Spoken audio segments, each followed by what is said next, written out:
Why are there rich countries and why are there poor countries? We like to think that rich countries are developed and poor countries are underdeveloped and they just need more time to catch up. A lot of this has to do with how everything started. Colonialism and imperialism gave Western countries the startup capital to be where they are at today. And they got this startup capital from robbing resources from the poor countries and stealing all of their human resource in the form of slave labor. But let's put all that aside for a moment. What are the forces right now that are perpetuating this cycle of impoverished countries? A huge factor in this is the World Bank and the International Monetary Fund, the IMF. These are basically the banks of the world. Their goal is to abolish poverty.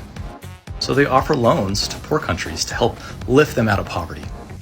But these loans have some pretty big stipulations. The World Bank and the IMF prohibit poor countries from nationalizing their resources. Why would they want to do this? They don't want these poor governments to have control over the resources. They want to keep it in the hands of foreign investors and corporations that are mostly owned by the United States and Western countries. These loans ensure that those resources will not go to benefit the public of those poor countries.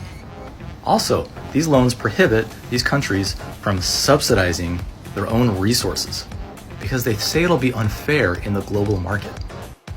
The loans are subprime, meaning they have very high interest rates, and they may never ever be paid off.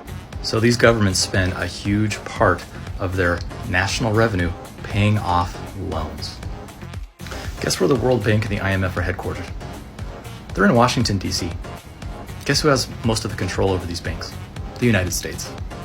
Guess what country decided that it's okay for them to subsidize their exports to have an unfair advantage in the global market? The United States. Poor countries are kept back by the chains of debt. And it's actually poor countries that develop rich countries, not the other way around. Poverty is not foreordained. It is deliberate, it is by design, and it is manufactured. Yeah.